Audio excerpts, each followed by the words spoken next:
Émission 860. Cette semaine, Long Legs. En direct de quelque part à Hochelaga Maisonneuve. Vous écoutez, oui, les mystérieux étonnants.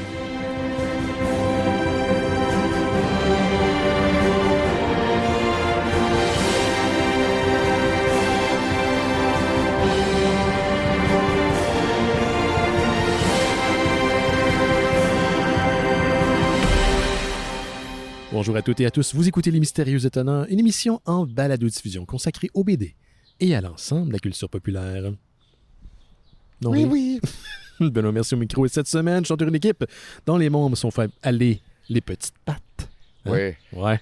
Oh. Oui, j'en ai une longue leg, moi. Ben justement, tu m'as un peu scoopé. Le premier, s'il était l'antagoniste du film, on le renommerait One Shorter Leg. Jay Dion est avec nous. Tu devais bien te douter que j'allais faire une joke de genre. Je l'ai pas vu venir, je l'avoue. Ah non, Je ok. l'ai pas vu venir, mais je la trouve bien bonne.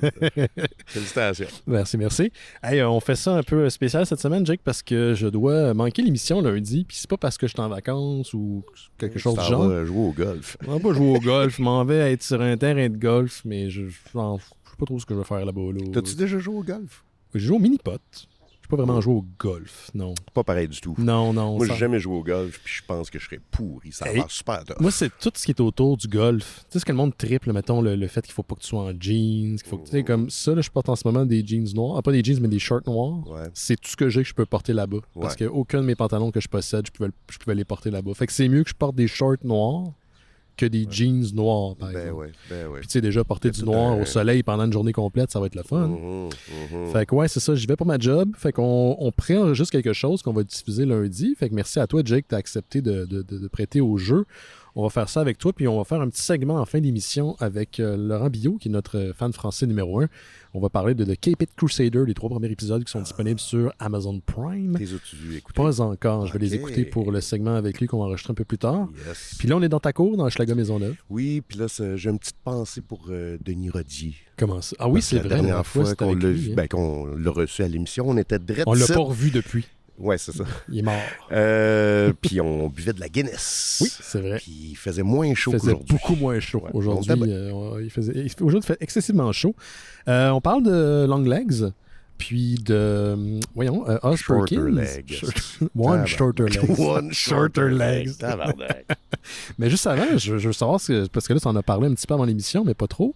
Tu as fait un show avec ton nouveau band, Maxime Gervais, Les Petits Trous de Balles. Oui. Et toi, t'es un des petits trous de balles. Je suis un des petits trous de balles, puis man, c'était au Quai des Brumes mercredi passé. Oui. Moi, c'était mon premier show depuis 20 ans, genre. Depuis que t'avais 20 ans, peut-être. C'est ça, non? exact, tu sais. Fait que j'étais full stressé.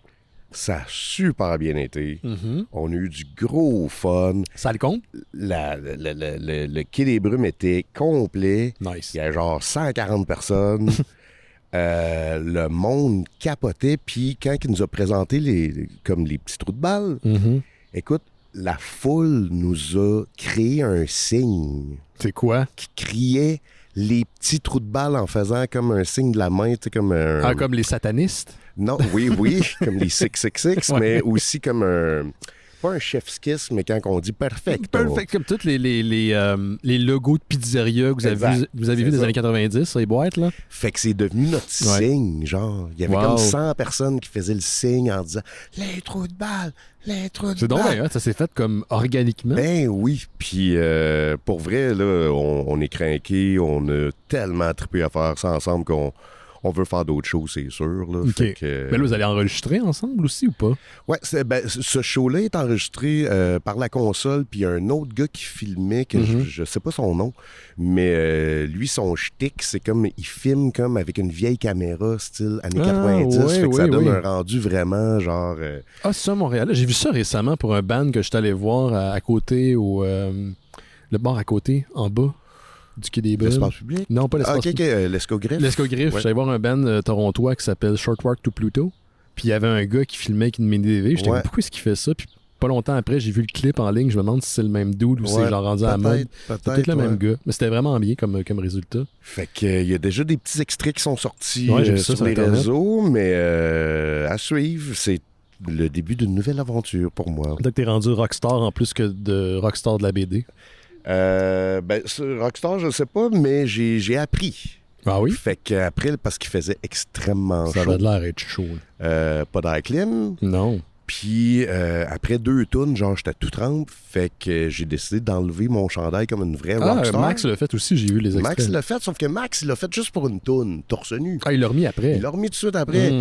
Puis moi, après 2 tonnes en bedaine, j'ai comme catché, genre, OK, faut pas faire ça, dans le fond. Non? Parce que ton T-shirt, il absorbe. Oui, parce que sinon, tu coules. Sinon, ça coule sans arrêt, puis la base te glisse sa bedaine. J'avais de l'eau d'en face, tu sais. Fait que un show, une leçon. OK. On apprend. C'est bon. Tu te sentais pas trop exposé comme ça en bédaine devant moi? Je serais gêné. Dans ce temps-là, je fais assemblant que je suis quelqu'un qui a full confiance. Nice. Fait que j'imite quelqu'un qui s'en Max, finalement. Ouais, Max s'en crisserait. Excellent. On parle de Long Legs. C'est toi qui m'en as full parlé, puis Charlotte l'avait full plugué à l'émission avant qu'elle déteste pour des raisons de genre génération Y. Là. Mais on va en parler grossièrement, là, pas grossièrement, dans les grandes lignes. On va probablement spoiler aussi, là. Mais moi, j'ai un feeling que dans une semaine, il va être disponible en VOD partout. Fait que vous allez avoir la chance de voir le film. Je l'ai dit tantôt, réalisation de Oz Perkins, qui a aussi signé le scénario. Pour faire pour vous donner une idée, une image, là, imaginez True Detective qui rencontre du Liminal Space des années 90 avec un hint du jeu vidéo Control. Puis vous êtes dans Long Legs. Puis un petit peu de Silence of the Lamb là-dedans aussi, là, pour les pistes. Exact. Donc on suit une enquêtrice qui s'appelle Lee Parker qui... Spoilers, quand elle était jeune, elle a été accostée par un mystérieux étranger qui est joué par le personnage, par Nicolas Cage, qui est Long Legs. Et plus tard, elle travaille maintenant pour le FBI et elle est recrutée parce qu'elle a des instincts, elle a de la perception extrasensorielle, elle aurait un certain don de voyance. Et on l'amène sur une enquête qui n'a pas été capable d'être résolue pendant facilement 30 ans. Il y a une série de familles ordinaires, sans affaires, sans problème, qui meurent ou qui sont comme un genre de family suicide, là, où le père assassine la famille et finit par se suicider. Ça se passe depuis 30 ans, un peu partout à travers les États-Unis, toujours le 14 de tous les mois, et on se demande pourquoi. Et les meurtres, même si c'est pas lui le meurtrier comme tel, sont signés un mystérieux Long Legs. Et donc, Lee Parker est amené pour enquêter. Puis tout ça est lié à son passé, finalement. Toujours accompagné d'une petite lettre qui est comme en symbole weird, un genre d'alphabet que Long Legs aurait créé lui-même. Exactement. Là, donc, un genre de code. Un petit genre de code qu'il laisse derrière pour whatever. On comprend que c'est beaucoup inspiré de la Satanic Panic puis de films de ce genre. Ben oui, full. Avant de rentrer dans le vif du sujet, je voulais savoir, Jake, comme on le fait un peu à l'émission, toi, t'as trouvé ça comment? Est-ce que t'as aimé ça? Moi, j'ai capoté. Parce que je sais que notre ami Guilla d'Opération Beurre de Cinoche, il a pas aimé ça. Puis Charlotte n'a pas aimé ça non plus. Exact. Puis tu sais, pour vrai, moi, il y a des films que, genre, mettons, je trippe dessus, puis je comprends que c'est pas fait pour tout le monde. Je pense à Terrifier 2. C'est pas fait pour tout le monde. Mais ça me tente pas. Il y a un clown tueur. Puis je pourrais jamais convaincre quelqu'un d'écouter un film de même. Celui-là, je pensais que ça allait être unanime. Je pensais que tout le monde allait triper. Fait que j'étais vraiment surpris quand j'ai su que Guilla et Charlotte n'avaient pas aimé ça. Mais on va en parler plus tard. Mais écoute, moi, j'ai trippé. Pourquoi t'as aimé ça? Premièrement, j'ai trouvé... Moi, Oz Perkins, j'ai tout vu ses films. Je trouve que c'est un réalisateur extraordinaire. C'est le fils d'Anthony Perkins, right? Exactement. Puis je trouve qu'il y a une manière de raconter l'horreur qui est très poussée artistiquement. Il va beaucoup jouer sur l'ambiance plutôt que sur le shock value. Exactement. Il n'y a pas vraiment de gore dans le film. Il n'y a pas vraiment de choses criardes. Ça gueule quand même pas mal. Oui, il y a un personnage. Il y a un personnage qui gueule beaucoup. Mais tu sais, je voulais dire dans le sens de l'esthétique. Ça va pas être genre... ça ressemble pas à Conjuring ou ça ressemble pas à ce type de film-là.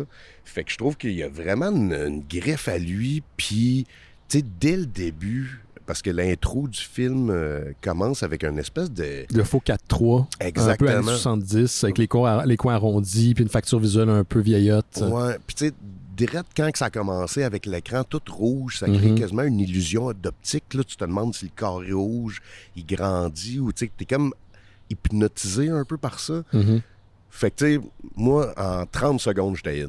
Moi aussi, même ça. chose, séquence d'ouverture où on voit la petite fille qui joue à l'extérieur, puis le Longlegs l'approche, puis à cause du 4-4-3, on cache une partie de sa face. Puis au moment où justement il se penche pour lui parler, puis on cote au logo du film, hey, j'ai eu un frisson. Il y a de quoi de très illusif dans le visage du personnage de Nicolas Cage. Ouais. Puis je veux le dire tout de suite, tu sais, Nicolas Cage, on le connaît parce que c'est un gars extraverti, extrêmement charismatique, mais aussi all over the fucking place. Il y a des personnages qui sont extrêmes. Je n'ai pas reconnu Nicolas Cage dans ce film. Puis là, je parle pas juste au niveau de son maquillage, parce qu'il y a des prothèses dans le visage. Il y a vraiment une dynamique. Il n'a pas fait ce personnage-là avant. Ouais. C'est pas son personnage de Mandy, c'est pas son personnage dans Face-Off, c'est un nouveau personnage. On n'a jamais vu ce genre de Cage-là à l'écran, puis j'ai fou l'apprécier. L'origine du personnage, je parle pour Nicolas Cage, est assez dark, en fait. Je sais pas si tu n'entends parler. Non, pas du tout. C'est inspiré de sa mère. Puis sa mère souffrait de maladie mentale. Okay. Fait qu'elle souffrait de démence. Mm-hmm. Puis, tu sais, l'intonation de la voix, l'espèce de... Dans des aigus cassés. Ouais, c'est ça. Fait que, tu sais, pour lui, c'était comme... Puis c'est drôle quand il en parle en entrevue, parce qu'il était comme... J'ai toujours voulu rendre hommage à ma mère dans mon acting, mais j'aimais que j'aurais pensé que c'était en jouant un tueur en série super weirdo, fucked up. Mais pour lui, c'était comme une espèce de manière de la saluer, de s'inspirer d'elle. D'ailleurs, le visuel de ce personnage-là, pour vous donner une idée, si vous n'avez pas encore vu le film, ses prothèses, imaginez quelqu'un qui a eu d'innombrables chirurgies esthétiques d'en face pendant des années et des années. Puis c'est toujours de plus en plus pire. Ouais. Puis je sais pas si tu as remarqué, mais le Longlegs plus jeune versus le Longlegs plus vieux vieillit quand même malgré les chirurgies esthétiques. Ouais. Puis son teint est blanc comme s'il se mettait de la poudre, tu sais, comme de la poudre de plomb là, blanche d'en face. Là. Puis ça, c'est un leitmotiv dans le film, mais la poupée, puis là, tu catches que, OK, c'est comme s'il essayait de se rendre immaculé. Immaculé, c'est ça. Beau comme une poupée, mais... Il est pas capable, c'est impossible, c'est ça. Parce que c'est un doll maker, ce qu'on apprend ultimement.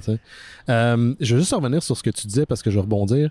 Je pense que si vous n'aimez pas le film, je peux pas croire que vous pouvez pas apprécier l'esthétique du film. Mm-hmm. Parce que pour moi, tout ce qui crie dans ce film-là, c'est ça c'est intentionnel, ça c'est intentionnel, ça c'est un choix intentionnel. Ouais. Du tapis à la colorimétrie dans l'image, du sound design qui est excessivement creepy, qui sous-entend que quelqu'un qui est là ou qui est peut-être pas là, c'est-tu dans la tête de la fille, c'est-tu pas dans la tête de la fille, c'est-tu dans la maison, c'est la maison qui craque. Tout ça, là, du début à la fin, c'est maîtrisé et c'est des choix conscients. Fait que si le film vous a pas fait peur, vous avez pas aimé le film, parce que j'ai quand même, moi, mes réserves, je peux pas faire autrement qu'acclamer l'esthétique de ce film-là. C'est un bijou visuellement. Je sais pas si tu es d'accord avec moi. Mais tu sais, je pense qu'une des affaires, parce que je n'ai beaucoup parlé justement avec Guilla, avec Charlotte, une des affaires que je pense qui a déplu aux gens, puis encore là, c'est drôle parce que c'est un choix. Faut parler du marketing du film. Le marketing était hallucinant. Moi, ça fait comme 6 mois. J'ai rien vu du film, c'est pour ça. Ça fait 6 mois que je suis ça, puis c'est qu'au départ, c'était juste comme un petit teaser de 10 secondes qui est, on l'entend dans le film, l'appel au 911. Ouais. Puis juste, tu sais, comme c'est juste du bruit, puis c'était juste comme un long zoom-in sur la photo de famille. On n'a aucune idée qu'est-ce qui se passe. Après ça, c'est justement les codes d'alphabet weird qui sortaient. Puis qui fait très Zodiac Killer en même temps aussi. C'est ça, tu sais, puis les gens essaient de décoder ça. Et quand les premiers trailers sont sortis, d'ailleurs, dans aucun trailer, on voit Nicolas Cage. Non. Juste ça, l'audace que ça fait. Parce que non, c'est cool. C'est lui la plus grosse vedette du film, là, puis tu le montres jamais. C'est brillant. Mais une des affaires qui sortait souvent, c'était la référence à Silence of the Lambs. Puis ça, c'était... Attends, c'est-tu le marketing qui le poussait ou c'est les gens qui parlaient du film qui poussaient? Le marketing mettait ça d'avant. On n'a pas vu un thriller comme ça depuis Silence of the Lambs. Silence of the Lambs est marqué en gros. Puis Oz Perkins, il en parlait tout le temps. Puis finalement, maintenant que le film est sorti, il a comme dévoilé que... Après ça, est-ce que ça a marché? Peut-être pas, là, mais c'était un truc que, dans le fond, il voulait te faire à croire que tu t'en allais voir un certain film, tandis que c'était pas le film que il voulait faire à croire que tu allais voir un thriller de policier. Exact. Puis finalement, tu es dans un conte... ça pourrait être une histoire qui se passe dans un livre d'H.P. Lovecraft. Ben oui. Transpose ça en 1800 cuc. Mm-hmm. en Nouvelle-Angleterre, puis tu rajoutes un peu plus de propos racistes, puis t'es dans un livre de H.P. Lovecraft. Là. Ben oui. Oui. Puis tu sais, l'explication des meurtres et tout ça, c'est complètement bonkers. Il n'y a rien à y comprendre, là, c'est pas ça. C'est ça, tu sais. Ouais. Puis il y a des gens qui ont été déçus par ça. Moi, j'aime ça quand on joue dans le fantastique. Mm-hmm. Puis même quand on essaie d'expliquer, puis la raison, c'est genre, ben, il y a une force démoniaque. Moi, j'embarque dans ces affaires-là. J'aime ça.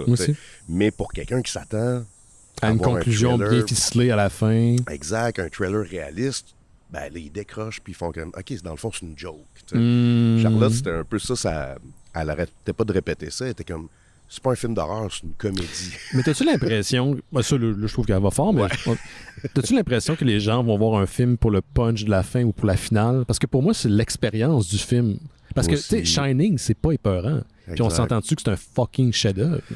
C'est une discussion que j'ai souvent, d'ailleurs, avec Patrick, là, Patrick Sénécal, on s'est pogné souvent là-dessus parce que... Ouais, mais il est tough avec les films. Ouais, il est dur critique. C'est que lui, il se concentre vraiment sur le scénario puis le puzzle du scénario. Puis il faut que tous les éléments raboutés ensemble fassent du sens. Aussitôt qu'il y a un élément qui va stretcher un peu la logique, lui, ça le fait complètement débarquer. Ça le fait dégager. Puis moi, c'est l'inverse. Moi, c'est comme le scénario. Puis là, je veux préciser parce qu'en anglais, on dit plot points, des points de plot. Mais... C'est pas exactement la même chose en français. Mais il n'y a pas de traduction. Oui, il y a un mot, là, mais je ne l'ai pas à l'esprit, mais il y a un mot. Parce que j'en ai parlé à beaucoup de scénaristes, faire comme ça serait quoi la traduction? Parce que plot, dans le fond, c'est la succession d'événements. Oui, il y a beaucoup de successions là-dedans. Au moins une couple. Dans certains livres que j'ai retenus que j'ai lus sur le writing, dont Stephen King et Alan Moore disent tout le temps que ta succession d'événements n'est pas importante. Quand tu lis une BD de Superman, c'est pas important que le genre, là, il a punché lui, là, il a fait ça. C'est qu'est-ce que l'histoire raconte. Mais je suis d'accord. Ou qu'est-ce que ça te fait ressentir? Parce que moi, il n'y a rien qui me fait plus chier. J'ai lu cette conversation-là avec des adultes. Ouais, mais là, dans le film de Captain America, pourquoi il appelle pas juste Doctor Strange? C'est ça la proposition. C'est ça l'émotion qu'ils veulent te faire vivre. T'sais. Exactement. Sinon, c'est quoi? On va juste faire juste des films d'Avengers? Puis, tu sais, après ça, je veux dire, tu sais, raconter à quelqu'un une histoire, c'est pas... Puis là, il arrive ça, puis là, il arrive ça, non, puis là, il arrive ça. C'est de le mettre dans une ambiance. L'emballage. Exact. T'sais. Puis pour moi, ça, c'est bien plus fort puis bien plus intéressant que qu'est-ce qui se passe techniquement dans le film. Ça, on dirait que je me tout le temps un peu crissé. T'sais. Fait que c'est pour ça que Longlegs ou même tous les autres films de Oz Perkins... J'ai pas vu les autres qu'il a fait, malheureusement. Ça a l'air Je pense que t'aimerais beaucoup Black Coat's Daughter. OK. Moi, c'est mon préféré. Sinon, il a fait Gretel and Hansel, qui est un esti trip visuel malade. Attention, inspiré du conte du même nom. Ouais. Le problème avec ce conte-là, c'est que j'en ai tellement vu des versions alternatives que je suis plus capable de l'écouter. Je suis saturé. Mais là, il y a une esthétique très particulière, mais très tangible. Fait que c'est vraiment filmé on location. Quand tu es dans la forêt et qu'ils sont perdus, ils ont vraiment tourné dans une vraie forêt. Puis, en tout cas, bref, moi, je le recommande fortement. C'est magnifique. J'entends les gens à la maison te dire « Ouais, mais il faut que tu aies quand même un minimum de scénario. » Tu peux pas juste pousser de l'artifice en plein visage puis ça va faire le film. Puis je suis pas nécessairement d'accord, dans le sens que si Longlegs avait été, avec l'histoire qu'il nous a livrée, réalisé différemment, avec une photo différente, je pense pas que j'aurais autant trippé. Mais si ça avait été un scénario de merde, puis l'esthétique est super bonne, j'aurais pas non plus eu du fun. Ouais. C'est l'amalgame de toutes ces décisions-là ensemble qui fait que j'ai vraiment eu une expérience cinématographique qui était unique. Puis ça m'est popé une couple de fois pendant que j'écoutais le film. Il y avait des jeunes autour de moi. Puis j'étais allé à 2h de l'après-midi un vendredi pour vous donner une idée. Et donc ces gens-là ont entendu parler du film, probablement par le marketing, par le bouche à oreille. Puis c'est genre, hey, ce film-là, il est encore en salle 2-3 semaines après sa sortie. Ouais. C'est un ovni. Là. Il n'y en a pas beaucoup de films de ce genre-là qui restent longtemps au cinéma. Il faudrait demander à Julien Bernatchez, mais je pense que c'est un succès au box-office. Ah oui, sûrement. Ouais, je pense que oui. On lui demandera. Appelle-le donc, voir. Ben, on va l'appeler tantôt. On va l'appeler tantôt. Ça, c'est par contre, on parle de l'esthétique puis on parle du scénario, mais il y a un film que toi puis moi, toi t'as aimé, que t'as pas aimé, moi j'ai aimé. Et ça fait un peu appel à la même recette, là, où l'esthétisme puis le scénario se mélangent, puis le scénario n'est pas nécessairement le point central. Moi, Skinamarink, J'ai full aimé ça, et toi, t'as pas aimé ça. Puis on pourrait argumenter que c'est un trip esthétique aussi. Mais la raison pourquoi j'ai pas aimé ça, c'est pas à cause de la proposition. C'est tout ce que j'ai vu, j'ai trippé. C'est juste la durée du film. C'était trop long pour toi? C'était trop long pour moi. Puis... Mais, tu sais, je veux dire, au début, là, je capotais. Puis on s'entend que le film, tu sais, comme... un moment donné, il se répète un peu. Mais je pense que c'est le but, là. Ils veulent te faire angoisser. Ouais. Puis, mais tu sais, je veux dire, les premières séquences, là, quand tu catches que tu verras jamais la face des enfants, que tu sais jamais vraiment qui parle, puis là, tu sais, comme un des deux enfants sera en haut dans la chambre des parents, ça, là, c'est incroyable. Ça vient chercher de quoi de primaire en toi. Ah oui. De jeune, là, de très jeune. Ouais. Puis, mais malheureusement, c'est ça. Fait que c'est plus une histoire de pacing. Pourquoi j'ai pas aimé ça? C'est que je trouve que ça, c'est le point culminant du film. Puis après ça, il reste 1 heure. Fait que j'étais OK. Puis le film, il est quand même court, là, Skinamarink. Je pense que c'est 1h30, mais il y a de l'air à filer beaucoup plus long que ça. Parce qu'il y a des scènes qui sont hard, les plans sont longs. Je pense que c'est le but. Moi, à la fin, j'étais rendu complètement inconfortable. Mais j'ai reconnu que c'était bon à cause de ça. Ouais. Puis je voulais juste pas parler de Skinamarink parce qu'on avait un différent là-dessus, mais je trouve que certains plans de Skinamarink, de Longlegs, qui m'ont fait penser à l'angoisse que les plans de Skinamarink m'ont fait générer. M'ont fait avoir... Admettons, il y a des plans mais moi, j'ai peur. Mais j'ai pas peur, mais les banlieues puis les rues désertes de Rive-Sud me terrifient. J'ai eu ça toute ma jeunesse. J'ai habité à Brossard toute ma jeunesse. Puis il y a des plans dans Longlegs qui venaient générer de quoi de full inconfortable chez moi. À la même manière que dans Skinamarink, t'as un corridor en pleine nuit, un petit peu éclairé, comme quand t'es jeune, il faut que t'ailles aux toilettes puis t'es terrifié parce que tes parents sont couchés. C'est un genre de zone-là. Ça a venu stimuler, ces deux films-là ont stimulé la même partie du cerveau. Ouais.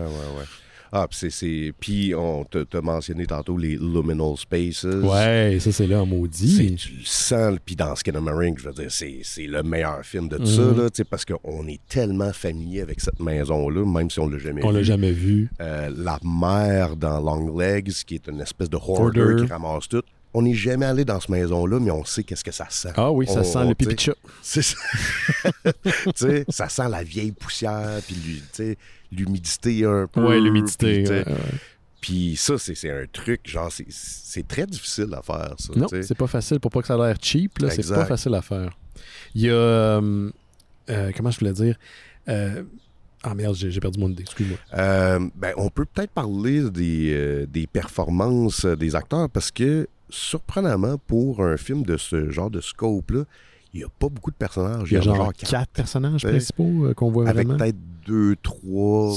Supporting actors. Ouais, exact. Des agents du FBI, des gens un peu non essentiels à l'histoire. En périphérie. Ouais, j'ai full aimé l'actrice principale qui la joue très... Puis là, je veux pas être méchant, mais qui la joue très dans le spectre de l'autisme. Oui. C'est le feeling que j'ai eu, là. C'est quelqu'un qui... T'sais, pour whatever reason, est-ce que c'est son passé, est-ce que ça a des conditions neurologiques, elle est très misadaptée puis elle est vraiment pas sociale. Là. Ouais. Moi, j'ai eu des vibes à cause de sa voix, peut-être, parce qu'elle parle pas comme ça dans la vraie vie. Non, quand elle parle, elle est très énergétique. C'est ça, tu sais.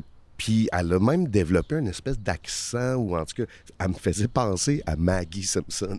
Pas Maggie, Lisa Simpson. Ah ouais? Genre de petite... Imagine-toi que Lisa, dans un contexte sérieux... Qui devient agent du FBI. Oui. Ouais. Tu sais, elle est comme super intelligente, mais en même temps introvertie. Ouais. Puis gênée quasiment de dire des mots. Fait que c'est super minimaliste la manière qu'elle parle. Puis elle est dit à bout de lèvres. Puis tu sais, il y a aussi beaucoup d'humour dans le film, là. Moi, j'ai pas tant perçu d'humour. Il y a une scène que j'ai perçu de l'humour quand la petite fille de son patron lui demande à venir à son anniversaire. Exact. Mais sinon, l'humour dont faisait référence à Charlotte, j'ai pas vu ça pantoute. Ben moi, je pense que Longlegs, il est troublant, puis ce qui est drôle du personnage, c'est que il y a deux valeurs. C'est que de un, c'est comme un serviteur de Satan. Fait que ça, c'est terrifiant, de son look. Mais après ça, tu regardes comment que les gens répondent à lui, puis personne ne le prend au sérieux. Non, il est c'est comme vrai. c'est un monsieur creepy. Là, il est fou, là. Il est dégueulasse, il pue. Là. Il a l'air à puer. Hein? La fameuse séquence où il s'en va d'un genre de magasin général dépanneur. Ah, tu sais, la petite ado est comme qu'est-ce que tu veux? Monsieur Creepy est encore là. C'est ça. Calice. Mais elle est zéro terrifiée. Non. Ça, je pense que c'est un statement de la part d'Oz Perkins de contrebalancer avec justement le mythe d'Hannibal Lecter qui est comme un personnage plus grand que nature qui va juste te parler puis ça va te rendre fou. Mm-hmm. Là, c'est comme, non, tu sais, les tueurs en série, c'est du monde dégueu.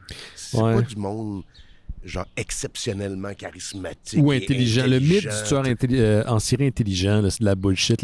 La plupart du temps, c'est des narcissiques qui sont capables de contrôler le monde. C'est juste qu'ils sont capables de se blender dans la nature. Puis souvent, ben, c'est du monde creepy aussi. C'est un peu du monde loser. Qui... Mais je viens d'avoir un flash. Tu sais, un des trucs qui fait qu'il est creepy, Nicolas Cage, à cause de ses prothèses dans le film. Il est excessivement protéisé, je peux dire.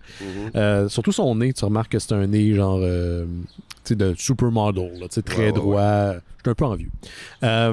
Mais habituellement, quand tu mets un masque, tu sais qu'il y a du monde qui sont super terrifiés par les masques, comme les clowns. Ben oui. C'est parce que tu n'es pas capable, en tant qu'être humain, que de décoder les intentions. Et je pense que c'est le même effet avec le personnage de Longlegs de Nicolas Cage. Tu n'es pas capable de décoder ce qu'il veut. C'est ça, il y a quelque chose de figé dans son visage. Puis en même temps, il y a quelque chose de magnétique aussi dans le visuel. Tu sais, il y a une séquence quand ils sont dans le bureau du FBI où ils posent pendant un interrogatoire. Donc, on le voit en background sur la télé. On n'est pas capable d'enlever nos yeux. Moi, je regardais Nicolas Cage tout le long. Je me dis, il va faire de quoi? La cassette va repartir. Exact. Puis il est terrifiant, là. Puis c'est une image sur pause. Fait que ça, il faut le faire aussi. C'est un genre d'astuce qui est difficile à faire, de genre juste placer quelque chose dans une scène, ça bouge pas, mais Chris, que c'était peur. Ça attire ton attention puis ton œil tout le long. Puis pour moi, ça, je sais pas pourquoi, mais je l'ai ri quand Michael Monroe a dit « Mais il est où? » Puis elle fait « Il est juste en dessous de toi. » Puis je sais pas, je trouvais ça tellement gros que j'ai pas ri de ça, mais j'ai trouvé ça hot. J'ai eu un petit frisson, genre comme, tu sais, il y a une espèce de... Il est jamais bien loin. Ben c'est ça, parce que, tu sais, moi, ce que j'ai trouvé drôle, c'est à ce moment-là, c'est quoi la pire chose que tu pourrais répondre à quelqu'un, à part, genre, il est derrière toi? Oh, il y a personne qui parle de même dans la vraie vie, là. C'est ça, ouais. He's just underneath you. Je fais comme, oh my God!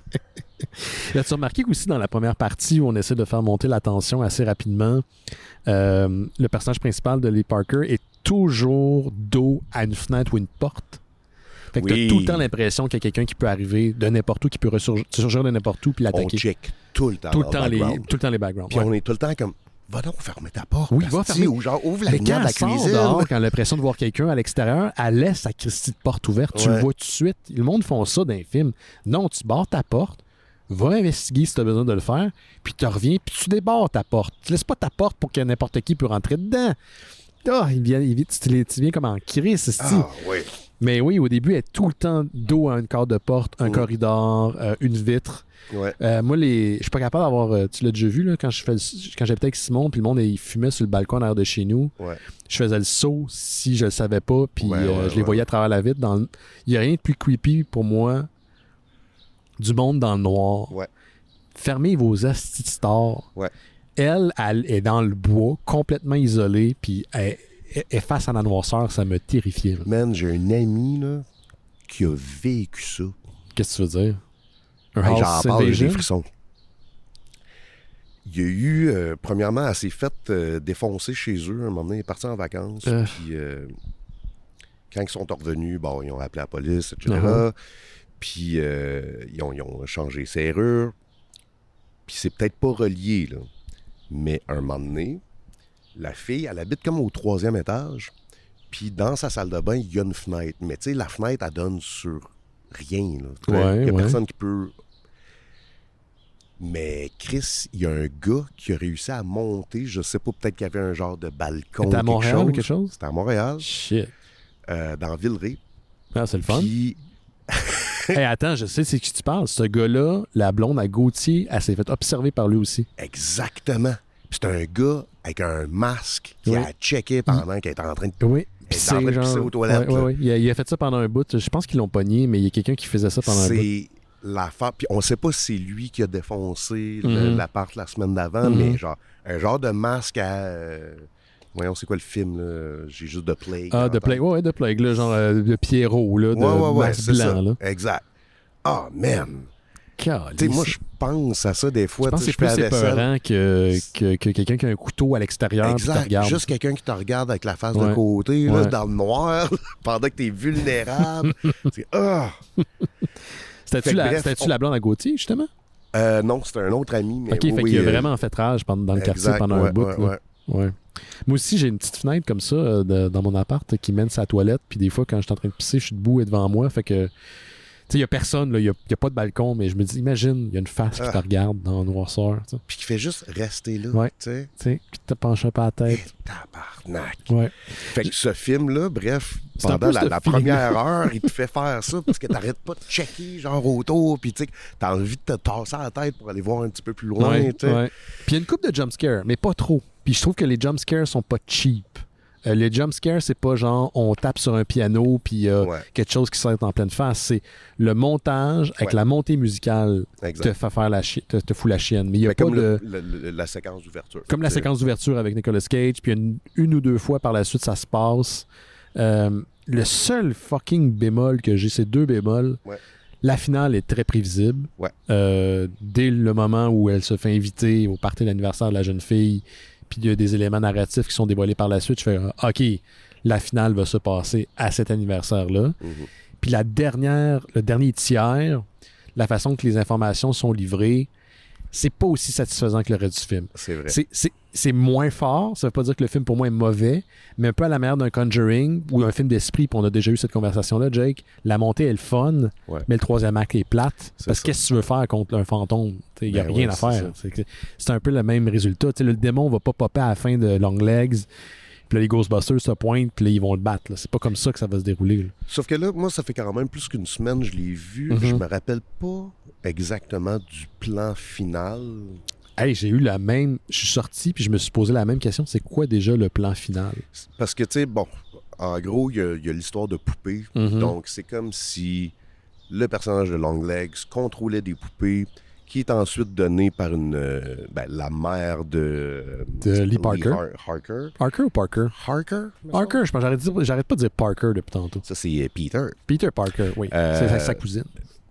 Qu'elle se déguise comme une bonne sœur, puis elle va porter des poupées au nom de l'église. Genre, faire, vous avez gagné une poupée pareille comme votre fille. C'est juste ça, super weird. Mais ça marchait dans les années 90, Jake. Ben oui, c'est ça. Puis, tu sais, rendu là, je veux dire, c'est une proposition loufoque. Oui, tu t'acceptes. Et cette poupée-là, en fait, est comme un pouvoir d'hypnotiser tout le monde qui est dans la pièce. Donc, c'est souvent des familles, puis là, ils s'entretuent toutes. Donc, la finale, ça finit comme ça. C'est que, dans le fond, la famille, qui est aussi des collègues de Lee Harker... Ouais, c'est le boss à Lee Harker. Se font offrir une poupée. Ça fonctionne. Ça aussi, c'est drôle, là. Moi, je l'ai ri, là. Tu le ris? La poupée est laide en tabarnak, là, mais sinon, j'ai pas ri de cette séquence-là. Le père, il dit... Je vais aller dans la cuisine. Mais c'est juste moi qui vais revenir. Couper un gâteau. Puis la mère a dit, oui, j'y vais avec toi. On va revenir. Non, toi, t'en reviendras pas. Moi, j'ai trouvé ça creepy. Mais oui. J'ai trouvé ça fucking creepy. Fait que l'influence du démon, il sait ce qui s'en vient. Puis même que la mère, à ce moment-là, a réagi. Puis tu vois qu'elle essaie de combattre l'influence qu'elle a. Ouais. Puis j'ai trouvé ça hyper tragique parce que du peu de temps que je l'ai vu, je la trouvais attachante. Puis son boss, je l'aimais full. Il y avait du swag. C'était pas un boss véreux. Il était super là pour la supporter. Il est nice. Ouais. Mais ta voix, cette finale-là, venir de loin, reste que elle est efficace. Là, la drame, je trouve ça malade à la fin, mais tu le vois venir de loin. Fait quand ça se passe, tu fais comme... Ben oui, OK, on est là. Ça fait 1 heure que j'ai deviné. Mais là, ce qui est weird, en fait, c'est que Lee Harker réussit à attire sur tout le monde, dont sa propre mère, pour sauver la petite fille, puis elle essaie de tirer la poupée, puis son gun ne marche pas. T'as-tu compté le nombre de balles? C'est ça que je savais pas s'il restait plus de balles ou si la poupée qui peut pas se faire tirer. Mais c'est vraiment weird, parce que, tu sais, c'est ça, elle le fait plusieurs fois, ça marche pas. Et je crois qu'elle dit comme on va y aller où t'es correct. On y va. Ouais, elle dit on y va. Il me semble que c'est ça qu'elle dit. Puis, tu sais, ça l'implique que peut-être la petite fille est encore sous le... Ben, c'est sûr que si la poupée n'est pas détruite, il y a une certaine influence qui est encore sur elle, j'ai l'impression. Ça, comme elle a eu une influence sur elle toute sa vie, tu sais. Exact, c'est ça, exactement. Puis le plan final, c'est Nicolas Cage qui reprend la séquence où il va se suicider à coups de face, de face dans une table, là, dans l'interrogatoire. Mais c'est pas exactement de la même manière que ça se déroule. T'sais, il fait un petit bec à caméra, c'est peut-être une autre take ou quelque chose comme ça. Ouais. Moi, cette séquence-là, malheureusement, elle m'a été spoilée par le trailer. Parce que dans le trailer, tu vois le personnage de Lee dans une scène d'interrogatoire en état de choc, couverte de sang. Puis quand j'ai vu que c'était cette séquence-là avec Longlegs, où est-ce qu'ils vont l'interviewer, j'ai dit, bon, il va se tirer une balle dans la tête ou il va se fracasser à la tête. Parce qu'il n'y a rien d'autre à faire. Fait que j'ai comme un peu été... Fait que je sais pas, toi, si tu l'avais vu venir. Malheureusement, oui, aussi. Toi aussi? OK, c'est ça. Mais c'est pas facile de faire de l'horreur où, tu sais, le public aujourd'hui est tellement renseigné, a tellement vu de films, puis connaît les codes. Ouais. C'est pas facile de faire des scènes qui sont épeurantes puis surprenantes, mais malgré tout, cette séquence-là, man, j'avais mal pour le personnage. C'est caliste. Puis c'est qu'il est tellement... Il a vraiment créé un personnage troublant. Tu sais, genre, tu veux pas être dans la même pièce que ce gars-là. Non, ce gars-là, il dégage de quoi? Il pue ou je sais pas quoi. Là, c'est ça, tu sais. D'ailleurs, t'as-tu remarqué que il y a plein d'images subliminales dans le film? Oui, il y a comme des... comme dans les années 70, là, comme des frames qu'on rajoute un peu à la Fight Club. Là. Il y a ça, mais il y a aussi l'espèce de silhouette d'une bête. Non, j'ai pas... Comme Satan. Elle apparaît plusieurs fois. Est-ce qu'on a le focus sur elle ou c'est juste... Jamais. Okay. Fait qu'elle est dans le background puis elle apparaît. Oh, un peu à la manière de Hunting of Hill House, parce qu'on met des fantômes dans le background. Exactement. Okay. Puis il y a une séquence où on voit le personnage de Longlegs qui est en train de lire un livre dans le sous-sol. Puis il regarde devant lui, puis là, on voit son atelier avec la poupée qu'il est en train de construire.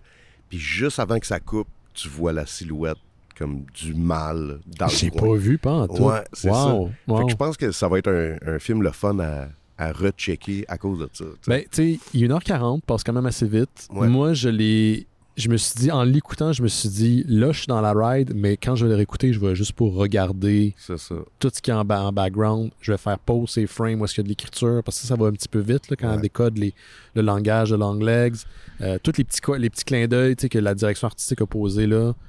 Je suis fan autant de ça que le reste de l'histoire, fait que je veux faire pause puis analyser l'ensemble. C'est aussi peut-être un petit côté plus faible du film, c'est-à-dire que c'est expliqué, genre, ben là, elle décode ça, là.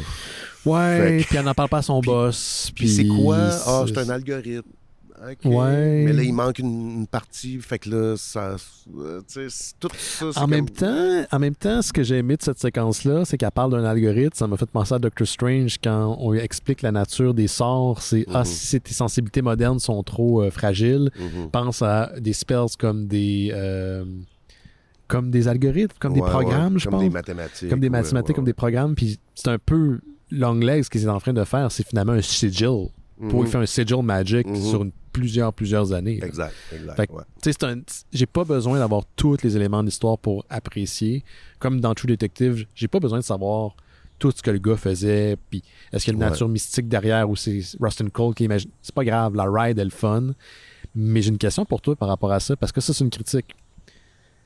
Qu'est-ce qui fait qu'un film est bon pour le cinéma versus une télésérie? Est-ce que Longlegs aurait été une bonne télésérie? Tu sais, parce qu'il y a des téléséries qui sont longues, il y a des propositions qui sont plus ou moins plates en mini-série ou en série. Est-ce que Longlegs aurait pu être une télésérie? Est-ce qu'au lieu d'être un film? C'est drôle parce que j'ai vraiment de la misère à écouter des téléséries. Il faut vraiment que ça soit prenant. Ouais. Parce qu'on dirait que je vois tout le temps un peu les détours narratifs. Puis les longueurs. Exact. Puis même, je pense à Breaking Bad que j'ai adoré à l'époque. Tu sais, un moment donné, on suit un personnage secondaire. Puis là, comme tu le sens, là, que ça, c'est comme, OK, c'est des writers qui font du temps. Ouais. Par contre, j'ai trouvé un exemple où il y a un film qui est sorti et je crois que ça aurait mieux fonctionné en télésérie. Et c'est le film qui a été reçu assez négativement. Beau is Afraid de Ari Aster. Ouais, je l'ai pas vu, mais je sais que ça a été fait. Fait que le film est séparé en 3 parties, puis c'est vraiment 3 chapitres complètement différents. OK. Moi, j'ai capoté, puis je l'ai écouté en 3 shots. Quelqu'un m'avait recommandé de faire ça parce qu'il était comme, tu vas voir, c'est un film de 3 heures, c'est long. Puis vu que je l'ai écouté en 3 shots, non seulement j'ai pas trouvé ça long, j'ai trouvé ça fascinant parce qu'à chaque fois qu'il y a un nouveau segment, t'es comme, où c'est qu'on s'en va? Puis j'étais comme, hey, c'est weird, je m'aurais pris 8 épisodes de même. Parce que c'est toutes des facettes de l'angoisse du personnage, comme des facettes complètement différentes. Pour Longlegs, je suis vraiment content que ce soit un film d'une 1h20, 1h30. Ouais. 1h40. Ça m'aurait gossé que ce soit une télésérie. Moi, j'en veux plus de films comme ça. Dans le sens, quand je dis film comme ça, je parle pas non seulement du traitement visuel ou de l'histoire. Je veux plus de films qui sont des takes d'auteurs. Ouais. Tu sais, que vous aimez ce film-là ou pas, vous pouvez au moins apprécier, je pense, le fait que c'est le take d'un auteur qui a poussé son projet, puis ça a eu une vie au cinéma. Puis Dieu sait que autant que moi je suis film de Marvel, je veux qu'il y ait autre chose dans les salles que des films de Marvel. Ouais. Puis, tu sais, en ce moment, je te dirais, est-ce que c'est l'horreur qui drive un peu les films champ gauche qu'on n'a jamais vu ailleurs? J'ai l'impression que oui. Là. Juste cette année, là, on a été gâtés en termes de films d'horreur. Là. Il y en a beaucoup de bons qui sont sortis, puis il y en a beaucoup d'autres qui s'en viennent, dont celui que j'attends le plus d'ici la fin de l'année. Il sort à Noël. Ouais. C'est Nosferatu de oui, ça l'a très Robert bien. Eggers. Nice. Ça m'a insane. Ouais. Moi, ça me parle au bout des... Ça fait longtemps qu'on n'a pas vu un vrai conte gothique, là, mais qui l'assume. Là, ouais. Tu vas voir la cathédrale avec la pleine lune, puis tu vas entendre des loups hurler. Oui. J'ai crissement hâte de voir ça, puis j'ai l'impression que ça va être de haute qualité. Excellent. Moi, j'ai fait le tour, Jake. Fait qu'est-ce que tu recommandes Longlegs? Moi, je le recommande à quelqu'un qui a pas peur de un peu dévier de la logique. Ouais. Je le sais que je peux pas proposer ce film-là à Patrick Sénécal, il va haïr ça. Ouais. Fait qu'aussitôt que si la logique débarque un peu, ça vous gosse dans les films, malheureusement, je vous conseille de skipper celui-là. Mais si vous voulez vivre une ambiance super creepy, écoute, moi, ce film-là m'est resté dans la tête le lendemain de mon visionnement. J'ai fait un cauchemar, puis j'ai vraiment halluciné la face de Longlegs dans pas ça, mes rêves. Là, je le vois. Je me suis réveillé dans le noir. Ah, non. Mais moi, j'aime ça avoir peur. Moi, c'est quand je vais arriver chez nous, je vais voir le long corridor qui sépare mon entrée pour aller dans ma cuisine, là, puis mon bureau, puis je sais que je vais avoir la chienne. Ben, ça pourrait être pire, Ben. Tu pourrais avoir une blonde somnambule qui se lève pendant la nuit avec un couteau. C'est vrai que Gab a fait ça. Ananas? Oui. C'est toi l'ananas dans ce temps-là. Exactement. Ça m'est arrivé une couple de fois. Ah, c'est le fun, ça. Ah, c'est plein. Elle fait ça encore? Là, ça fait longtemps qu'elle l'a pas fait. Okay. Mais elle m'en a fait des pas pires. C'est déjà levé pendant la nuit.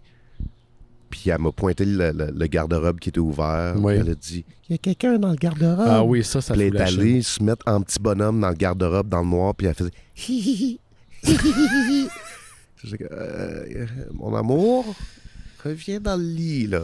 Oui. Puis là, il faut que je me lève. Puis là, j'y touche. T'as peur qu'elle te saute dessus. Puis elle pète une coche. Elle est comme hey, qu'est-ce que tu veux, hostie, tabarnak, là, pourquoi tu fais ça? Parce qu'elle est confuse. Oui, c'est vraiment. Oui, c'est la pire affaire. Comme se faire réveiller quand t'es somnambule, là, c'est. T'as déjà compté. Qu'est-ce que je peux faire d'autre? J'ai déjà compté dans ma famille, je pense que j'ai déjà dit au show, mais il y a quelqu'un. Je sais pas c'est qui, le cousin de mon père ou une affaire de même qui était en visite chez ma grand-mère puis mon père quand il était jeune. Puis c'était la croyance dans le temps, faut pas que tu réveilles des somnambules. Ouais. C'est pas vrai. Il y a une manière de les réveiller, mais tu peux réveiller. En fait, il faut que tu réveilles un somnambule parce qu'il peut se blesser, il peut sortir dehors, il peut faire bien des affaires. Les réveiller doucement. Puis fait que ma grand-mère, elle a vu que ce cousin-là s'est levé, fait qu'elle l'a suivi dans la maison. Elle est allée dans la cuisine. Bon, qu'est-ce qu'il fait? Il rouvre le frigidaire, il va tout se faire à manger. Ben, c'était culottes plus sur un jambon que ma grand-mère avait fait. Ouais, ça, puis ça... Ça, c'est weird en esti. Puis, malheureusement, c'est récurrent.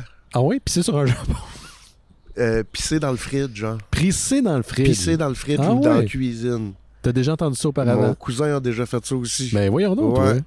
Puis c'est super weird, mais c'est comme ton cerveau, il est sur un automatisme, fait que tu te lèves en disant « je vais aller pisser », mais vu que tu es endormi, je sais pas pourquoi, mais c'est quelque chose qui arrive souvent. T'as-tu entendu parler de l'histoire du gars, je pense, en Alaska?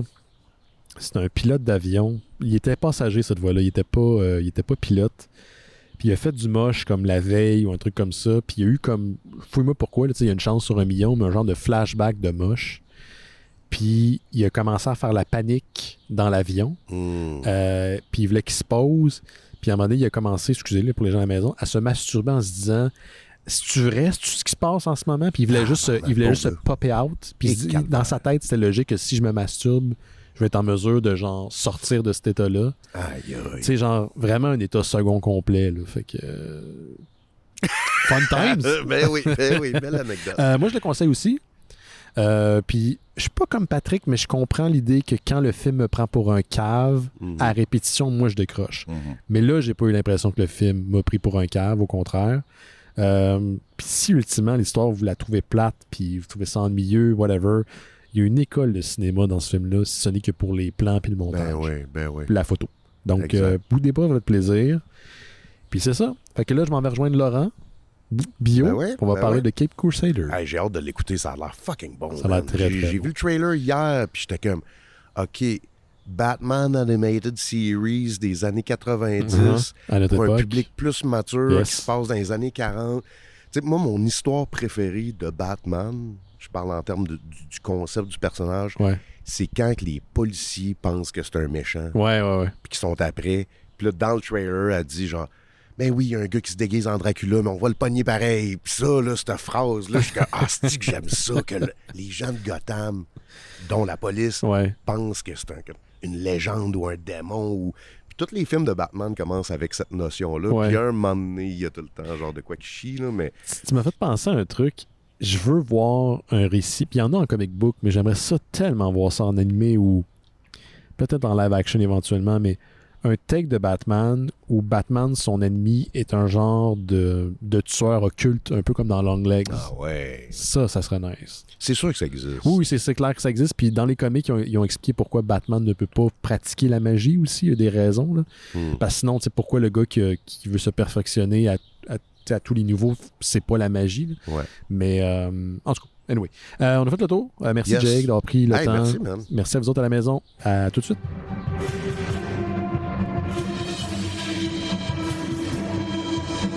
Je suis rejoint par Laurent Bio, que vous entendez souvent parler à l'émission. C'est notre ami français, notre seul auditeur et ami français. On a beaucoup d'auditeurs et auditrices françaises, mais habituellement, ce ne sont pas nos amis. Pas qu'on vous aime pas, c'est pas ça, mais lui, c'est notre ami. On l'a rencontré souvent. Il est déjà venu à l'émission quand il est de voyage au Québec. Salut Laurent. Salut Ben, ça va bien? Salut les auditeurs. Et même les auditeurs français, on vous aime quand même. Et c'est parce que je ne veux pas me faire des ennemis dans mon pays. C'est compliqué ce que tu fais Ben là quand même. Oui, je sais que la tension, il y a de la tension politique chez vous. Là. Je ne devrais pas te mettre le monde à dos. Ce que je dis, c'est qu'on t'a rencontré pour vrai. Mais on vous aime aussi, là, les auditeurs français. Je pense que vous vous aime pas. Là. Et on s'aime pour de vrai. Quoi? Quelle tension? Non, il ne s'est rien passé en France. Non, hein? Tout va bien. Tout va très bien. Vous l'avez échappé belle, hein, sur la peau des fesses. Oh, mais nous, tout passe, tout est nickel. Tout est polémique en ce moment, tout est polémique. Ah oui, hein, c'est parfait. J'ai l'impression d'être dans une polémique continuelle depuis maintenant 7 ans. C'est incroyable, partout, là, tout est polémique. Parlons de choses geeks, ça fait du bien et ça évite tous ces mots. Ah oui, voilà. Parce que les trucs geeks, c'est certainement rassembleur. Il y a personne qui chiale sur les trucs geeks, ça c'est certain. Quoique je pense pas qu'on va chialer beaucoup. Je peux pas parler pour Laurent, mais aujourd'hui on va parler de Batman de Cape Crusader, qui se veut une suite spirituelle à la Batman Animated Series des années 90. Il faut dire que la powerhouse de créateurs derrière, dont Bruce Timm est le producteur du projet. C'est 10 épisodes disponibles sur Amazon Prime. Moi, ça, c'est déjà en partant, je trouve ça absolument ridicule que Warner Brothers Discovery a décidé de ne pas mettre ce projet-là sur sa plateforme. Quand tu dis que des vieux monsieur et des vieilles madames sont pas au courant de ce qu'ils ont entre les mains, là, t'en as la preuve. Ils ont décidé, non, on va pas mettre ça sur Max, on va mettre ça où vous voulez, là. On va mettre ça sur notre compétiteur. Ben oui, beau move de monsieur. Donc, c'est 10 épisodes, comme je l'ai mentionné. Merci en partant, Laurent, merci beaucoup de te joindre à moi, parce que je sais que c'est pas à l'habituel. Cette semaine, on a des empêchements avec les mystérieux, donc tu t'es pris une partie de ton dimanche pour pouvoir discuter de tout ça, là. Moi, c'est toujours avec plaisir. Et puis, bon, je fais partie comment on appelle ça? La grande famille. La grande famille, voilà, donc je réponds à l'appel quand il s'agit. Exactement. On a tiré, on a soufflé dans le corps de guerre de Gauthier et Laurent est arrivé, est apparu. Exactement. Gauthier avec son gant de cuir. Exactement. 10 épisodes, mais on a écouté les 3 premiers. Pour faire simple, je vais les mentionner rapidement. In Treacherous Waters, on a And the Villain et Kiss of the Catwoman. Peut-être pour situer un petit peu la série, je vous l'ai dit, c'est inspiré surtout visuellement de la série des années 90. On est dans un Gotham City avec un jeune Batman très inspiré des séries détectives, récits de détectives noirs des années 40 et 60. Donc Bruce Wayne Batman est au tout début de son parcours. Il n'a pas nécessairement la confiance de la police. Il est en fait une légende selon certaines personnes pour les vilains et les policiers de Gotham. Donc on doute de son existence et rapidement ou tranquillement il se dévoile par ses activités aux vilains et à la force de l'ordre de Gotham City. On va en parler de façon vraiment générale. De toute façon, on n'a pas écouté tous les épisodes, mais je vais te demander Laurent, toi, est-ce que tu étais fan de la série des années 90 de Batman The Animated Series? Alors, fan, c'est un grand mot. J'aimais beaucoup la série parce que graphiquement parlant, ça apportait vraiment quelque chose de très différent. Donc moi, j'aimais bien Batman The Animated Series, j'aimais bien Batman Beyond, j'aimais bien le look et le design de ces séries-là parce que ça apportait vraiment quelque chose de différent. Après, comparé, c'était 85 épisodes, c'est ça, les premières 4 saisons. Écoute, il y en a eu beaucoup, là, puis le personnage a été aussi dans la Batman, dans Justice League, puis Justice League Unlimited, donc il y en a eu beaucoup, là. Avec un relaunch ou un reboot, même si j'aime pas le terme, en tout cas une revisite, on va dire ça comme ça. Ouais, The New Adventures of Batman and Robin, quelque chose comme du genre. Voilà, et avec 10 épisodes balancés comme ça d'un seul coup, c'est peut-être un peu rude. Moi, j'ai beaucoup aimé l'expérience parce que c'est ça, déjà, ne serait-ce que le générique, il est super excitant. Vraiment, il est beau. Ce côté avec ce grain vieux film des années 30-40, c'est vraiment chouette. Ça apporte vraiment, je trouve ça vraiment très très beau. Et on est tout de suite dans l'ambiance de la chose. Après, il y a des choses qu'on va évoquer ensemble que j'ai un petit peu moins aimées, qui sont un petit peu moins forcées, un peu plus forcées, ou peut-être que je suis trop vieux maintenant sur certains points. Mais en tout cas, moi, ça m'a satisfait pour l'expérience et j'ai trouvé qu'il y avait de bonnes surprises. Et c'était intéressant. Voilà, c'est ma vision du truc à l'instant T. Ouais, grosso modo, pour dire mon appréciation également, j'ai beaucoup aimé mon expérience. C'est sûr que je vais me taper le reste de la série. Et un peu comme toi, quand j'ai vu le générique embarqué, je me suis dit, OK, là, on est en bonne main. Non seulement Bruce Timm est derrière le projet, mais des auteurs de bande dessinée qui ont écrit Batman par le passé, dont Ed Brubaker, Greg Rucka, ont travaillé sur les scénarios de certains épisodes. Donc des gens qui connaissent le personnage, qui connaissent aussi, qui ont cette fibre noire. Autant que j'aime le personnage de Batman comme étant un personnage super entraîné, qui va à la limite de ce qu'un homme est capable de faire, je trouve que des fois dans les BD et dans les projets surtout cinématographiques, on a un peu écarté le côté détective. Et c'est supposé être le meilleur détective du monde. Un peu un personnage qui s'équivaut au personnage de Sherlock Holmes. Puis là, dans cette série-là, il est dans l'enquête. En tout cas, dans les 3 premiers épisodes, il est surtout le personnage qui suit le personnage qui fait l'enquête. Ça, c'est peut-être pas ma critique, mais mon observation. Batman ne fait pas tant de travail de détective dans cette série-là qui suit les détectives de la Gotham Central, comme par exemple dans le 2e épisode où une starlette d'ici l'année 40 se fait kidnapper. Batman n'est pas tant dans l'enquête. Il suit le personnage du détective Montoya qui, elle, enquête sur la disparition de la dite Scarlett et le meurtre de ses co-vedettes. Mais je trouvais ça quand même assez intéressant. Mais il n'est pas le point central tant que ça de la série. Est-ce que tu es d'accord avec moi? À part le 3e épisode, il n'est pas tant présent. Il apparaît vraiment... on voit quasiment plus Bruce Wayne que Batman lui-même. Ouais, c'est vrai. On voit aussi Batman dans des scènes... Bruce Wayne dans des scènes assez étranges, des scènes d'interview avec le docteur au secours, le docteur qui va devenir Harley Quinn. Et on a quand même 3 épisodes en fait qui mettent en place l'univers avec des personnages en devenir. Oui, exactement. Comme Harvey Dent, entre autres choses, qui n'est pas encore Two-Face, mais on comprend que ça va arriver plus tard. Un Two-Face très, très cocky, très, très arrogant. Puis je pense qu'il y a eu quelques modifications par rapport à le sexe des personnages, l'origine ethnique. Je pense qu'en partie, c'est fait pour 2 choses. De un, on est en 2024 et quand ces personnages-là ont été créés, c'était tous des gars blancs qui l'ont fait jadis. C'est pas du shame, c'est juste... Donc maintenant, on essaie d'amener une certaine diversité. J'ai pas de problème avec ça. Et aussi, je pense que c'est pour faire une coupure face à la animated series. Quand on voit qu'il y a des modifications de ce genre-là, on comprend qu'on n'est pas dans le même univers. Initialement, je me demandais si on n'était pas dans le genre de préquel non officiel de la animated series, mais avec ces modifications-là, dont l'origine du Penguin, qui est une femme dans le premier épisode et qui a des enfants, tu comprends qu'on n'est pas dans le même univers. Puis ça, je trouvais que ça servait comme à 2 niveaux. Alors, c'est un petit peu comme tous ces nouveaux films d'ici. À chaque fois, ça repose un univers avec des différences qui font qu'on est à chaque fois un peu comme dans le TVA de Marvel, dans une branche différente de l'arbre. De la réalité. Ouais. De la réalité. En fait, c'est ça qui est intéressant. C'est ça qui est sympa dans ce que fait DC actuellement, à ce niveau-là, en tout cas. Et moi, j'ai trouvé ça, effectivement, ça m'a pas posé de problème. J'ai lu quelques critiques, évidemment.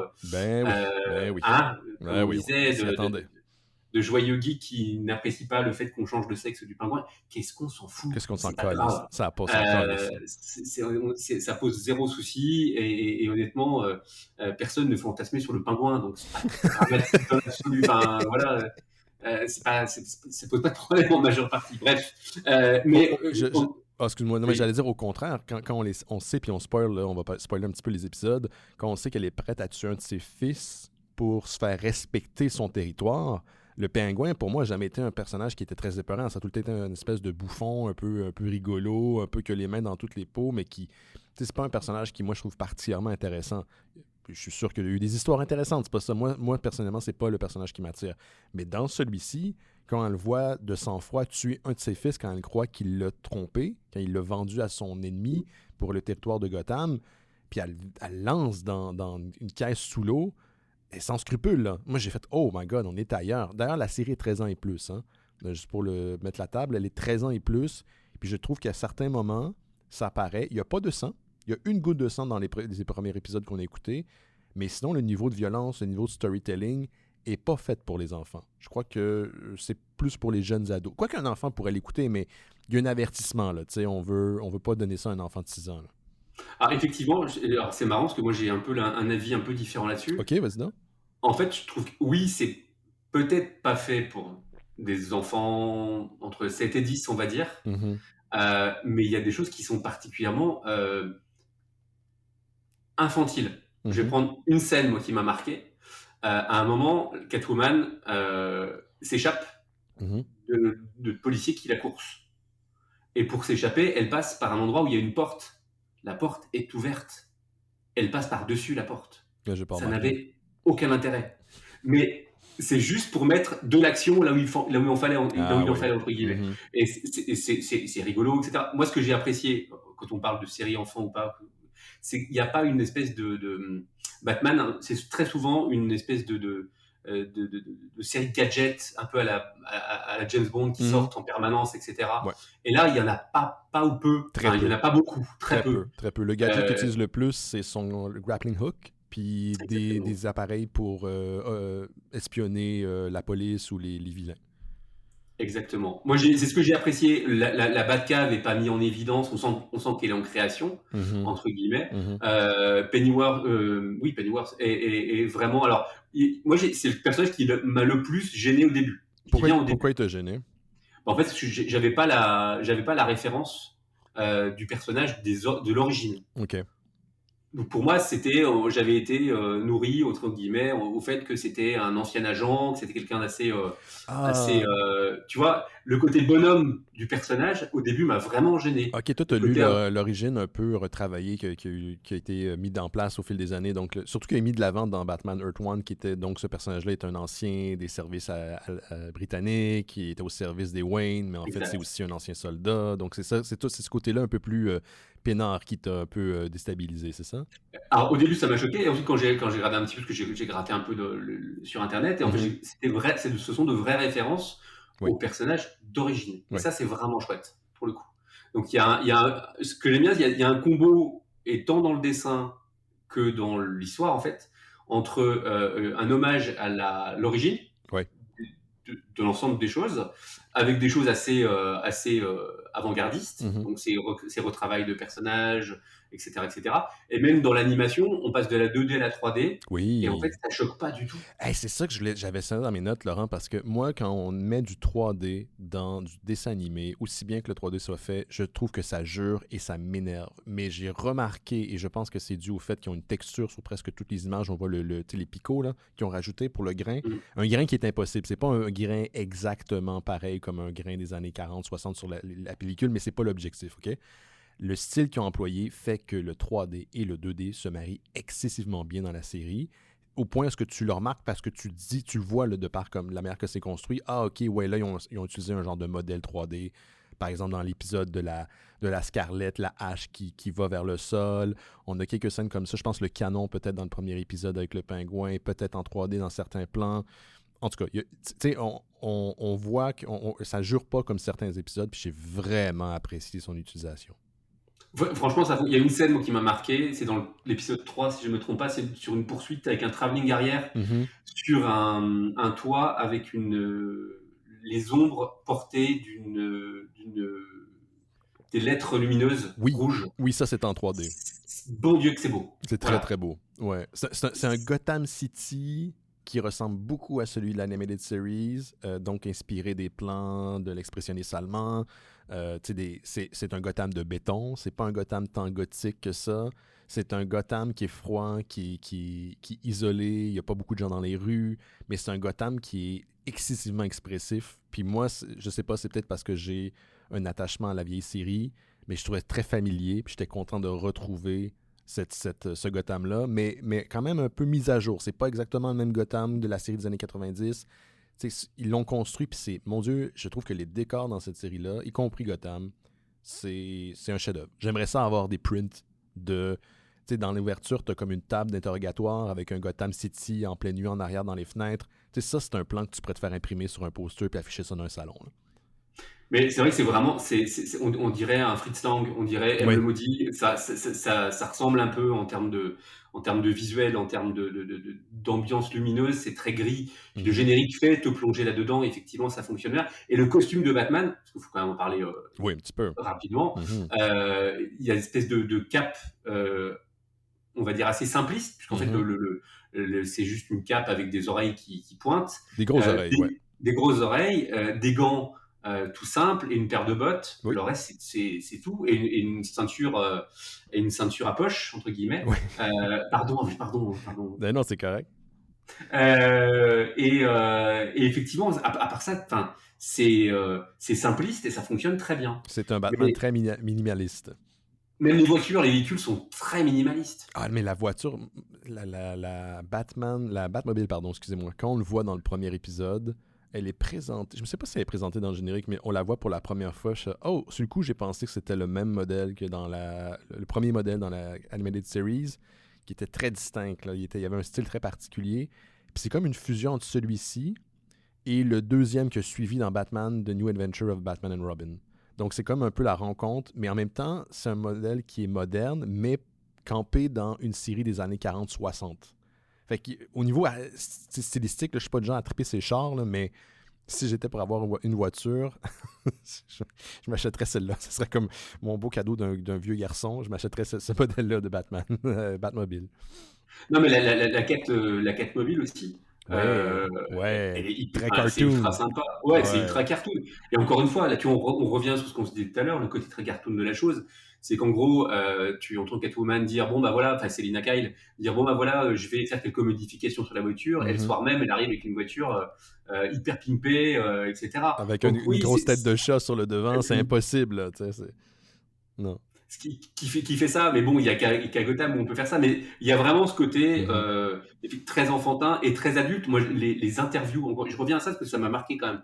Les interviews avec le psy, mais quand tu lis l'interview et quand tu l'écoutes, c'est puissant parce que là, on revient sur les scènes du meurtre des parents de Batman. Oui, c'est dans le troisième épisode. Je spoil un peu, désolé. Les parents de Batman sont morts. Mais en tout cas, on a cet enfant qui, en pleine nuit, débarque dans la chambre de Pennyworth et qui dit je vais leur faire payer, quoi. Ils vont tous payer. ils vont tous payer. Et ça, c'est super fort, quoi. Puis C'est- dans l'écriture, tu sais, je me souviens que ces scènes-là, je les aimais beaucoup parce que tu comprends que Bruce Wayne veut pas laisser tomber son persona de riche millionnaire. C'est ce qu'il a créé pour que les gens ne se soupçonnent pas qu'il est Batman. En même temps, il est dans un échange avec une psychologue qui est beaucoup plus brillante que les psychologues moyennes, donc elle comprend qu'il est en train de jouer un certain rôle. Puis cette dynamique-là de pouvoir entre les deux, qui est très, très, très subtile, on est dans la subtilité, fonctionne excessivement bien livré par une voice acting qui est excellent des deux personnages, mais tu entends que, je trouve que c'est ça, c'est le genre de série que quand tu connais Batman, quand tu connais la pluralité de l'histoire de Batman, tu vas en tirer beaucoup plus. Parce que quelqu'un qui a peut-être juste vu les films va pas comprendre qu'il y a un power play entre les deux. Mais nous, en tant que lecteur de BD, en tant qu'amateur de cartoon et de films, on comprend que tout ça c'est une mise en scène. Puis donc, l'espèce de joute qu'ils ont les deux ensemble, j'ai trouvé ça succulent, mêlé à un épisode qui a quand même les origines de Catwoman. Et ça sent pas, moi c'est ce que j'ai aimé des 3 épisodes qu'on a écoutés, je trouve pas que c'est forcé. C'est un 24 minutes qui file comme 1 heure d'émission de télé.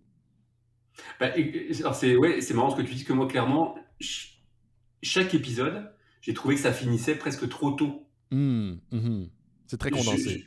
C'est hyper condensé et je dis tiens, mais qu'est-ce qui va arriver? Ah bah non, c'est déjà la fin de l'épisode.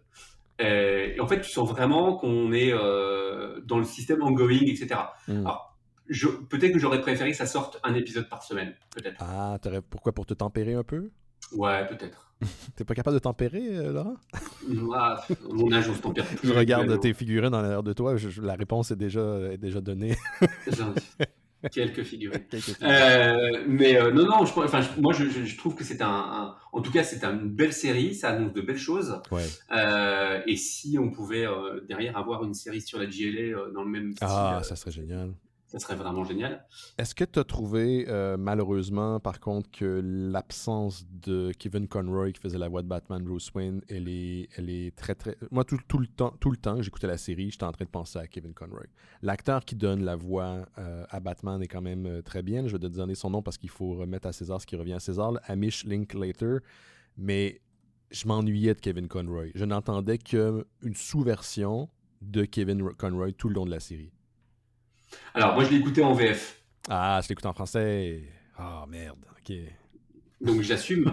Mais d'un autre côté, Hamish Linklater, on l'a bien aimé dans certaines séries. On l'a bien aimé dans Légion. On l'a bien aimé dans Les Démons, Toc Toc Toc, que je recherche ma... Ah, c'est l'acteur principal dans Démons, dans Légion. Oui, c'est ça, oui. Alors, non, pas principal. C'est pas il joue un acteur secondaire, mais par contre, c'était l'acteur principal de Les Sermons de minuit, que tu as beaucoup aimé. Les Sermons de minuit, c'est quoi ça, les Sermons de minuit? La série avec le prêtre sur l'île. Ah, je le reconnais, là. J'avais pas remarqué son... Oh, son visage est très différent. OK, oui. On parle de Midnight Mass pas d'Edgar Wright, pardon, de... Mon Dieu. Gareth Edwards. Non, pas Gareth Edwards. Voyons, là, je le cherche, là. Midnight Mass, Ben. L'acteur... Voyons. C'est-tu Gareth Edwards? Attends une minute, là. J'ai ça quand le monde font ça, là, mais faut que j'aille voir parce que sinon, je vais l'avoir dans la tête tout long. Et c'est Mike Flanagan. Voyons, c'est ça. Voilà, Mike Flanagan, qui est un créateur que j'adore. La série de 2021, où il jouait effectivement le prêtre Paul Hill. Exactement. Oui, un excellent acteur. Oui. Donc moi, ça m'a pas franchement gêné. J'ai pas cette référence permanente à la voix. Après, c'est un jeune Batman. Oui, c'est un très jeune Batman. Qui est pas encore usé. J'arrive pas à lui coller un âge. Moi, je dirais 20-21. Moi, je le voyais comme dans la vingtaine, mi-vingtaine peut-être. Un Batman qui n'est pas aussi calme que d'autres itérations du personnage. Donc, on comprend qu'il est au début de ses... tu sais, la relation qu'il a avec Pennyworth, par certains moments, pas qu'il s'énerve, mais il lui dit un peu de se fermer la gueule, poliment. Ah, plus que poliment, ouais. Il y a clairement des moments où il le remet à sa place. Ouais. C'est un peu violent. C'est un Batman qui n'est pas tout à fait en contrôle de ce qu'il est ou de qui va devenir, mais j'apprécie de voir cet aspect-là du personnage. T'as-tu remarqué, tu parlais tantôt des gants dans le costume. Dans l'original de costume du personnage de Batman, il y avait des gants. Donc, c'est une référence à ça. On est vraiment sur le costume d'origine. Hein. Oui, presque. Pour moi, colle presque à 100%. On est quasiment à 100%. Peut-être le logo. Avoir le logo, j'ai un doute sur le logo sur la poitrine, mais globalement, les gants, le petit repli au niveau des gants, etc. On n'a pas encore cette espèce de pointes qui sont au niveau des gants.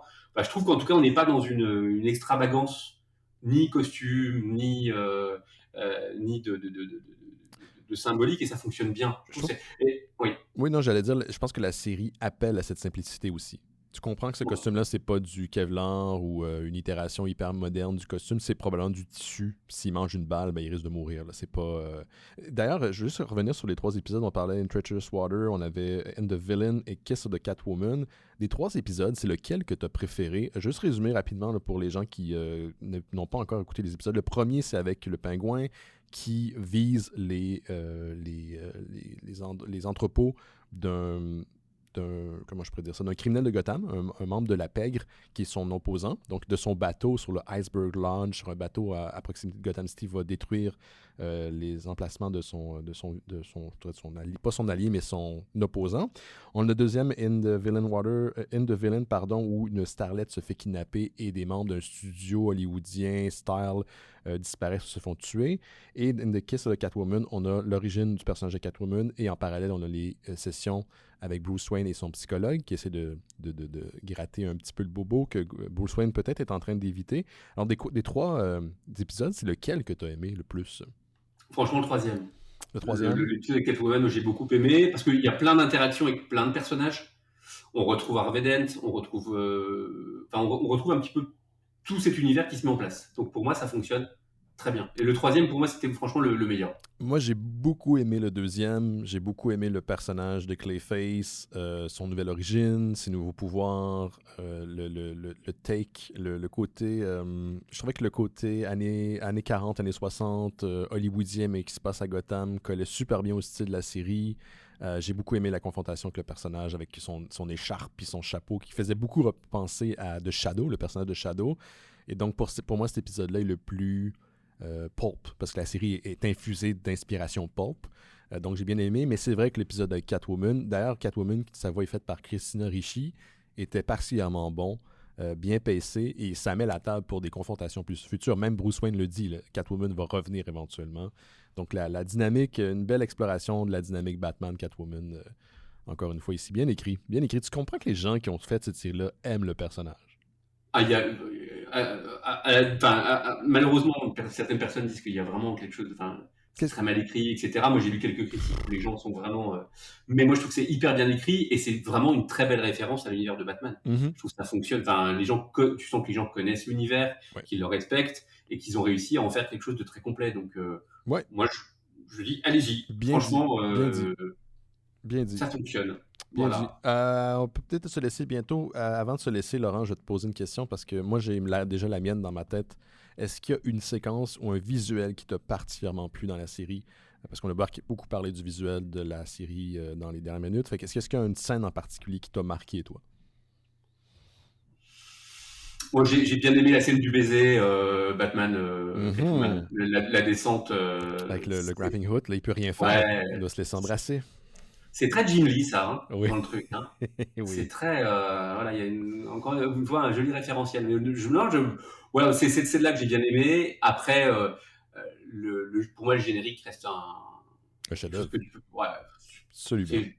Visuellement parlant, génial. Il y a une séquence que moi j'ai beaucoup aimée, parce que c'est encore une fois, on est dans la subtilité et on ne met pas tout dans le visage. Il y a une séquence où Batman retourne vers le Iceberg Lodge, qui dans cette version-là, dans cette itération du personnage de l'univers, est un bateau sur l'eau à proximité de Gotham City. Et donc il utilise une espèce de Batman sous-marin. Et je voyais comme des dalles qui étaient un peu partout répandues sur le fond marin. Ça paraît pas, c'est très subtil, c'est plein de petits carrés. Fait qu'au début, je pensais que c'était des trucs qu'on retrouve dans les ports marins que je connaissais pas, peut-être pour les bateaux. Mais non, en fait, quand tu as un plan de proche, et c'est des caisses et des caisses de bois dans lesquelles sont retrouvées les victimes du pingouin, un peu à la manière qu'elle a tué son propre fils. Fait que tu vois qu'elle a fait un carnage. Là. C'est pas la première personne qu'elle tue ainsi. Fait que j'ai fait, oh, c'est subtil, mais c'est du storytelling par l'image. J'ai trouvé ça vraiment brillant. Encore une fois, il y a plein de choses qui sont racontées, plein de sous-textes, plein d'approches différentes pour plein de générations différentes.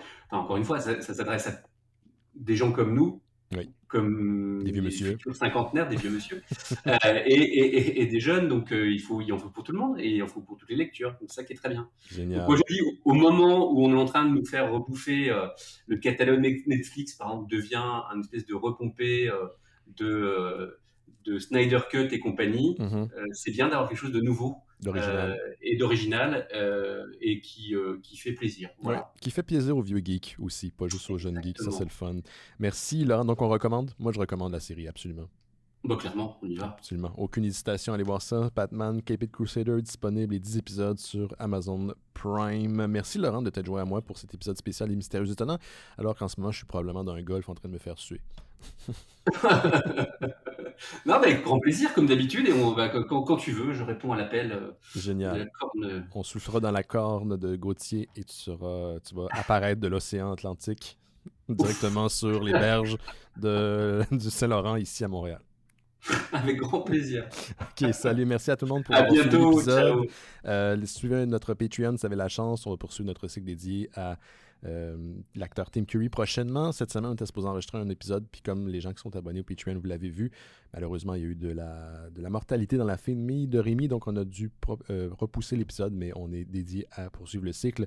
Le prochain épisode de notre bifurcation sera dédié à un pilote de The Addams Family dans laquelle Tim Curry jouait Gomez. Donc, c'est un rôle qui est tout à fait fait pour lui. Donc, on a hâte de poursuivre ce cycle-là. Donc, si vous voulez nous encourager, Patreon disponible sur notre site internet. Il y a un lien directement qui vous amène vers Patreon.